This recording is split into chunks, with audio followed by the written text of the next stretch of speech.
Hello and welcome to WeLearn Virtual Learning Network.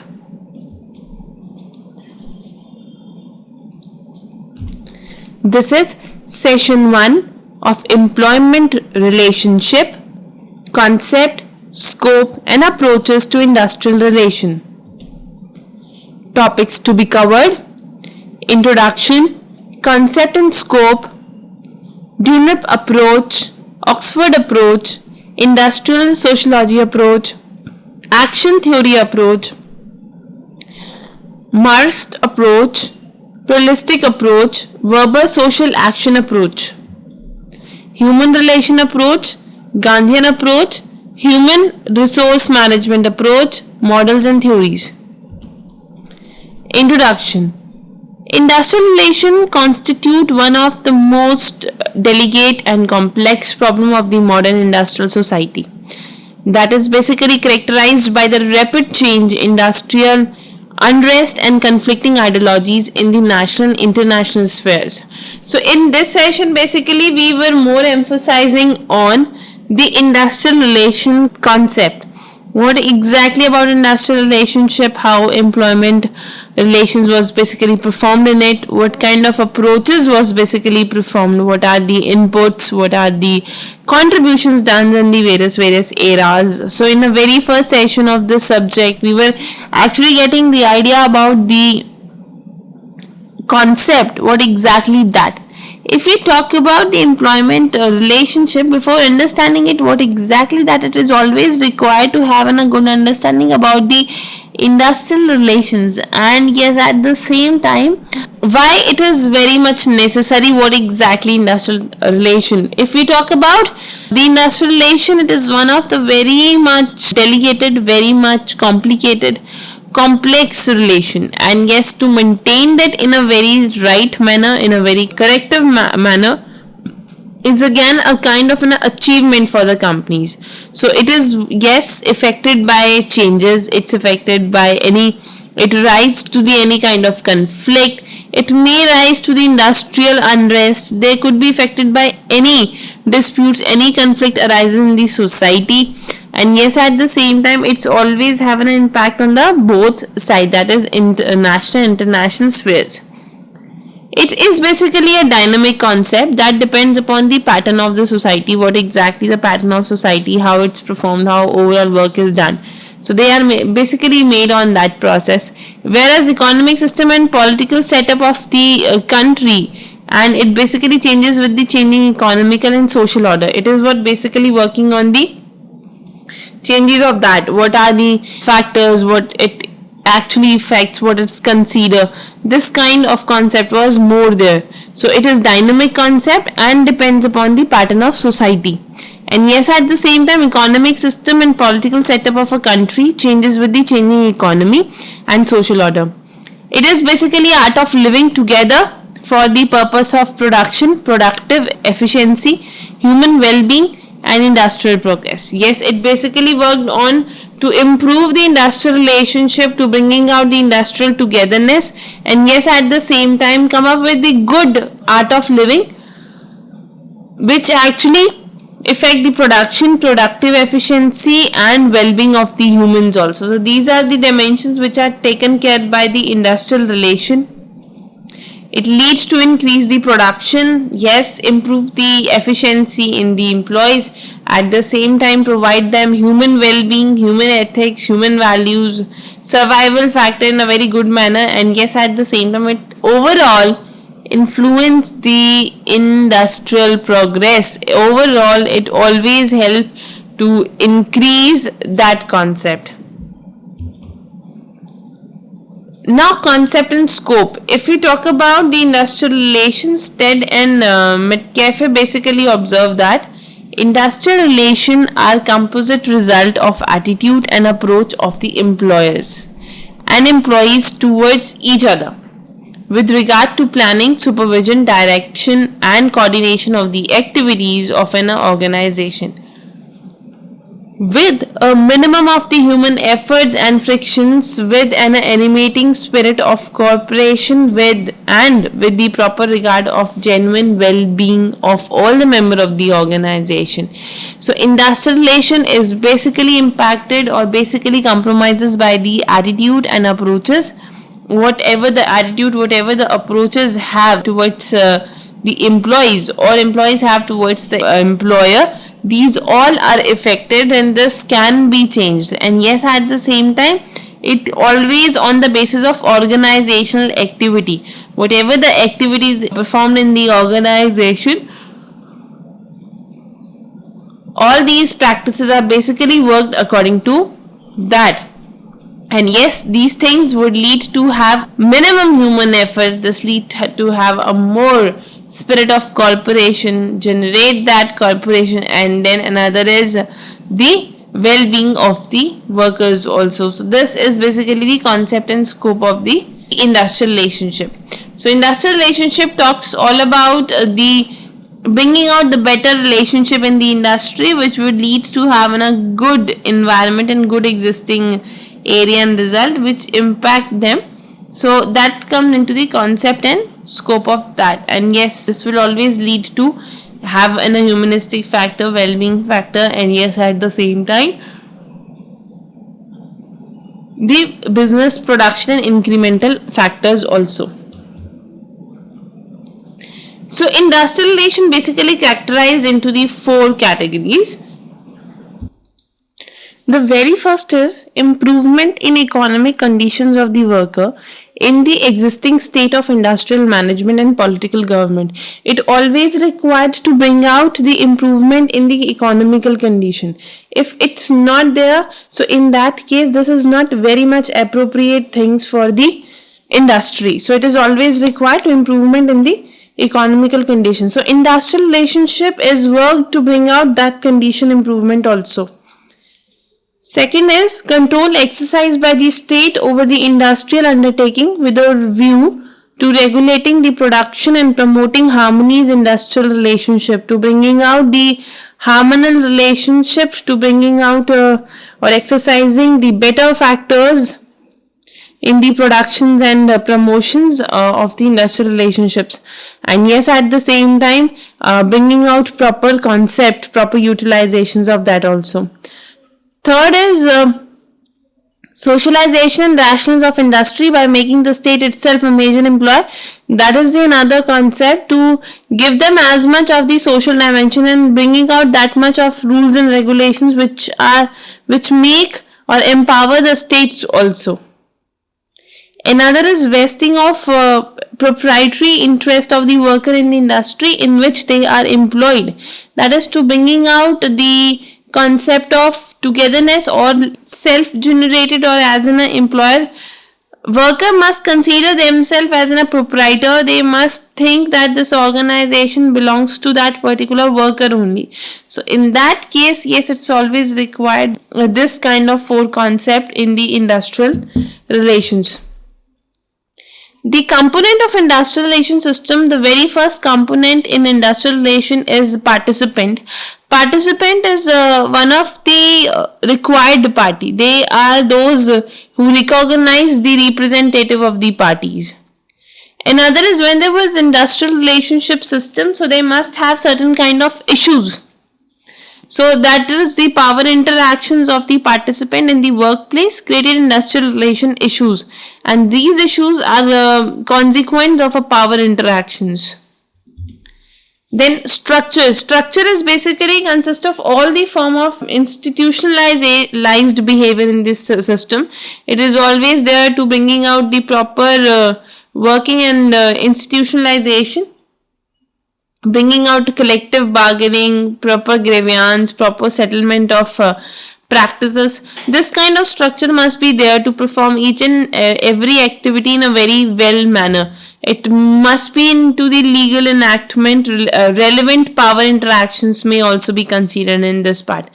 Another is boundaries. That is, in the system analysis, it is possible to find an issue which one participant is totally indifferent to resolve. That is what the limits in which you have to resolve the issues, limits which are required to solve these certain kind of issues. So these are the 4 components which is required in the industrial relation.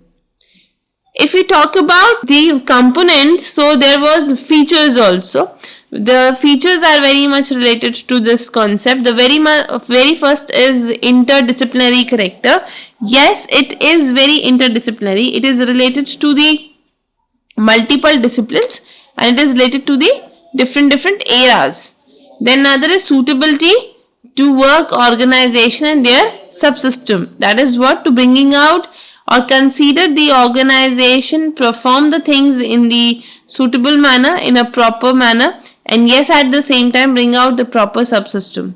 Then another is dynamic aspect. That is always related to oriented towards the study of interaction and changing relationships. So always come up with the changing relationship and have a proper interactions. So dynamic must be. Now the very first approach which is used in the industrial relation system, that is Dunlop approach. Dunlop approach basically considered about that one time in its development, it is more towards the certain actor, context, ideologies, system, and yes, the rules must be there. So these are the components which the Dunlop was approached. So Dunlop says that there are few things which are required. So there were 3 sets. The very first set is the actors. That means the people who are performing in it. Second is context, the matter in which they have discussions or they have issues or problems. And then ideologies. They must have certain kind of concept, certain kind of rules and regulations. Another is Oxford approach. Oxford approach is more towards the study of institution of job regulation and the stresses on the subsequent and procedural rules. So this was basically working on, if we talk about the content and if we talk about the ideologies and actors, so how they were related to, these 3 components are related to each other and how they bring out the job regulation in the practical scenario. And yes, come up with the stress measures of the particular job. So in that case, the Oxford approach can be criticized on the ground of that it is too narrow to provide a comprehensive framework. That is, if you need to have an understanding about the industrial relationships, so they have a very few, or we can say that they have a very narrow concept. They have very narrow analysis. It overemphasizes the significance of political process of collective bargaining and gives the insufficient weight to the role of a deeper influences. This is what the formula of Oxford approach. The very first formula is or R is equals to FB or R is equals to FC. If we talk about the B is what? The collective bargaining. That means what kind of a bargaining was exist in the organization and done. C is the conflict resolved through the collective bargaining. How much we are able to resolve the conflict. So these are the approaches of Oxford University. Then another approach is industrial sociology approach. This approach was basically gives us the idea that the core of industrial relationship is nature and development of conflict itself. So nature and development of conflict itself is the one of the core area. So conflict is basically should form the basis of study of industrial relation. They may towards the criticizing the prevalent approaches to the industrial relations, which was more concerned with studying the resolutions of industrial conflicts. Then another is action theory approach. They are more towards take the collective regulation of industrial labor at its focal point and actor operate within a framework. So this is action theory. It is always related to the actor concept and more towards the actor part. The people who were performing this framework, the people who are coming with the rules and regulations of this framework, they have to be considered and yes, be more related, be more cooperative in the resolutions of conflict. Understand those what kind of conflicts are, must have the rules according to the sensitivities. So the action theory analysis of the industrial relations focused primarily on the bargaining. So they are more towards the bargaining part. Matrix approach is related to the oriented towards historical development of power, which are related to developing the historical development. To come up with the concept of historical understanding, historical improvement, that is power relation between capital and labors. How much capital and labor are related to each other.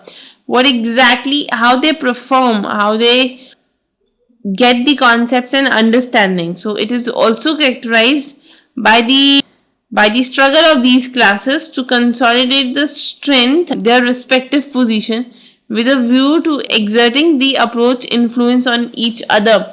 So they are more towards that, bringing out that kind of strength, bringing out that kind of consolidations into the labors, which basically gives them the concept to be more oriented towards the job. So the price payable for a labor is determined by a confrontation between the conflicting interests. So yes, at the same time you have to front it out rather than we can say that conflicting them, or we have to make them as a challenge. So this comes into the matrix approach. Another is pluralistic approach. Pluralistic approach was basically deals by the pluralism. Pluralism is again yes, the one of the theory which are and considered, and yes, they are more towards the labor manager relations. They are more towards improving them, and yes, at the same time it have many powerful advocates, and the focus on it on the resolution of the conflict rather than it's generating, or in other words of the pluralist on the institutions to the job regulation. So it is always there, and they are more towards resolving the conflict rather than generating that, but yes, they are performed into the very hard level. And then another is Fox to distinguish between the two distinct aspects, and that is what the relationship between the worker and manager. There must be a good relationship between them, and yes, they have they must consider, or they bringing out that market relationship which are very much related to rules, which are related to the terms and conditions. And the second aspect related to the management deals with labor. Then verbal social action approach. Verbal social action approach is more towards question of control in the context of increasing the rational bureaucratization. So the words through which the communication is occurring, the proper method is done, that should be closed out. Then other is the power of control, and this possible is the process of this kind of approach. They were taking into that kind of, thus in a trade union in a verbal scheme of things has both economic purposes as well as the social well or the goal of the involvement. So thus the worker environment, or we can say that the verbonic approach gives the theoretical and appropriational feedback, or they are more towards to control the proper things and proper maintenances of the concepts. Next is human relation approach. This is the another approach, or we can say that yes, it's a very new approach which more towards the human relation, to get the people to be produced and to cooperate them at the mutual interest, gain the satisfaction, satisfying their interest, gain the satisfaction, at the same time get the people produce the. So human relation approach highlights certain policies and techniques to improve the employees' morale and efficiency also, and job satisfaction also. It encourages the small work group to exercise and consider the control over its environment, and yes, at the same time bringing out the proper working of the labor management relationship. So this is the approach who mainly worked on the human relation part. Ghanaian approach is the, again, this kind of approach is more towards mills and factories, And yes, it should be regarded as only as a trustee. That is, the workers of the organization can consider themselves as a trustee, or we can say that co-owner. That must be feel like that they also appeal to the workers to behave as a trustee, which actually help them to protect from any kind of the things to be removed from the organization, because togetherness and cooperation was generated. And theory of trustship is basically based on the view that all form of properties and humans are there. And yes, at the same time, it is more towards the trustship in total different from the contemporary relationships. Then if we talk about the of human resource management approach, so very much biggest component of HRM is human resource organization. That is bringing out your organization as a human resource organization. Second, it is human resource planning. And then another is the human resource development. Another is human resource system, human resource relations, human resource utilization, human resource accounting, human resource audit. So these are the approaches which are used in the human resource management to give the idea about the industry, to give the idea about the particular viewpoint. Models and theories, these are more towards bringing out those kind of models which are more related to the organizational concept. They come up with these kind of rules and regulations which help them or impact them in a good manner. So one of the major objective of the theory is to industrial relationship, help the practitioner to understand what is taken place and what actually caused them, bringing out the better situations. There were three respects to be considered: the at present industrial relationship, the future predictions and trends for them, and yes, at the same time to help the practitioner to bring about a certain desired change, so protect them. So this is the three major stories or theories, we can say major models or theories. Now there are two questions which you have to do it by yourself. Very first is, what is industrial relations? Second, discuss the Dolphin approach to the industrial relation. So these are the questions which you have to do it by yourself. So this is all about for the today's session. We are winding up here. Thank you so much. Happy learning. We learn.